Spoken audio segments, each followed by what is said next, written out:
Hi, I'm Shane, and today we'll be demonstrating our rock haul grapple bucket. It's really well matched for machines that are 70 horsepower and less. Here today is an 84-inch model. We also offer this in a 60 and a 72-inch width.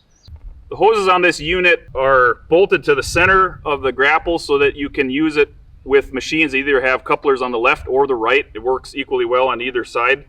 And they're also enclosed nicely under this cover. This is a really important fact on grapples because you have times when you have rocks or debris that might fall, and if you don't have your hoses protected, they could get pinched, damaged, or stretched.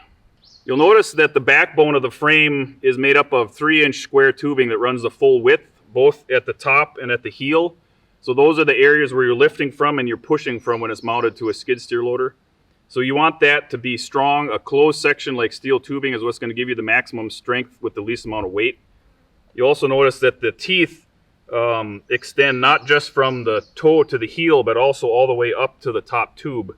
So that's going to give you a lot of strength across the complete width of the grapple. I wanted to show you that these grapples, because their end plate is cut back quite a ways here, it gives you access to pick up material that's much longer than the width of your bucket. So and a good example is this log here. You can get into something quite easily by slipping underneath it, grabbing it, gripping it, and still be able to pick it and carry it without much trouble. The bottom of the bucket extends about 30 inches from the heel to the toe, and it uses a 1/2-inch plate, which is with serrated notches cut in the front of it, so it does a good job of penetrating in harder materials like soil if you're going to dig rocks out of the ground. It also is low profile enough that you can get good penetration under brush piles. The lower teeth are notched, you'll notice, and this aids in retaining the material that you've gripped as well as rocks. So if you get the rock into the bucket, you have a better chance of holding onto that rock. It won't slip out because of the notches that are cut in it.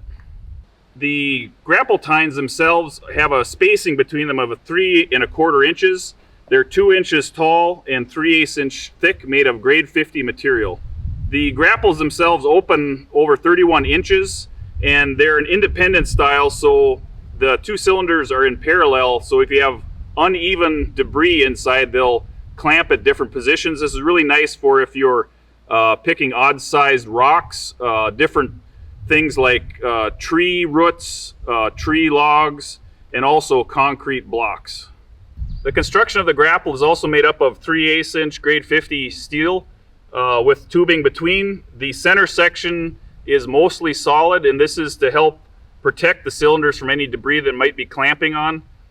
And you'll notice that we do have some holes in the top, and this aids in visibility. So when you have the grapples open, you can still see through to a certain extent, and it's still protecting the center where the cylinder is located. The grapples also use square tubing where the cylinders mount for strength. This grapple utilizes 2-inch by 10-inch stroke cylinders. It's really nice to have a grapple with a cylinder that mounts in the middle so that the loading on the grapple is not too asymmetric. If you have cylinders that are off center too far, sometimes what you'll get is twisting of the grapple, and that can lead to cracks and bending.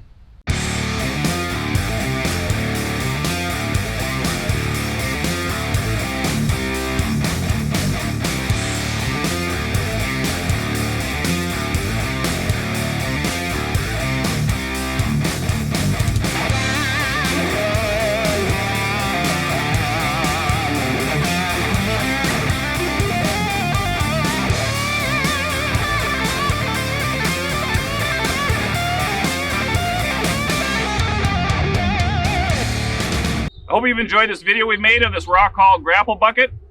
Be sure to check back often as we continue to make videos like this.